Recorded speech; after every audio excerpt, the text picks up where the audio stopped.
ஒரு சிறுத்தையை விட ஒரு மானால வேகமா ஓட முடியுமான்னு கேட்டா மானுக்கு இன்னும் 2 கால் வச்சாலும் சிறுத்தையோட வேகத்துக்கு ஓட முடியாது. நான் போய் சர்ச் பண்ணி பாக்குறேன். மானோட சிறுத்தை வேகம் மானால கிட்ட கூட நெருங்க முடியாது சிறுத்தையோட வேகத்துக்கு. அப்படி இருந்தும் மான் எப்படி சிறுத்தை கிட்ட இருந்து தப்பிக்குது? இப்படியும் ஜிக்ஸாக்கா ஓடி இன்னமும் பண்ணி அந்த மான் அந்த சிறுத்தை கிட்ட இருந்து தப்பிச்சு ஓடிடுது. வந்து ஒரு ஸ்டேஜ்ல சிறுத்தையுமே மானை விட்டுட்டு விலகி வேற மான தேட போகுது. ஏன் பின்னாடி வருதுன்னா சிறுத்தைக்கு ஆப்ஷன் இருக்கு. அந்த மான் இல்லைன்னா இன்னொரு மான் சிறுத்தைக்கு இருக்கு. மானுக்கு ஆப்ஷனே கிடையாது, ஓடிதான் ஆகணும் வாழ்க்கையில.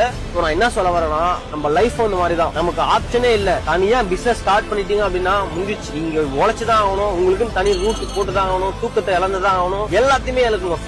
ஃபேமிலி கூட ஸ்பெண்ட் பண்ற டைம் இழக்கணும். இது வந்து சாப்பாடு கரெக்ட் டைமுக்கு சாப்பாடே சாப்பிட முடியாது. இதெல்லாம் இழந்தா மட்டும்தான் அடுத்த ஜெனரேஷன் ஒழுங்கா இருக்கும். உன்னோட ஜெனரேஷன் தான் கடைசி ஜெனரேஷனா இருக்கணும், கூலிக்கு வேலை செய்யற ஜெனரேஷனா. இதை மனசுல வச்சுட்டு உழைங்க. அந்த மான் மாதிரி தான் நமக்கு மேல பெரும் புள்ளிங்களா இருக்காங்க. நம்ம ஃபீல்ட்லயே உழைக்கணுங்க, அவ்வளவுதான். எனிவே இந்த வீடியோ பிடிச்சதா மறக்காம ஃபாலோ பண்ணி வச்சுக்கோங்க. இன்னும் ஃபயரான வீடியோஸ் எல்லாம் வந்துட்டு இருக்கு, ஒன்னா சேர்ந்து க்ரோ ஆகும். ஃபாலோ பண்ணி வச்சுக்கோங்க. Anyway tata by.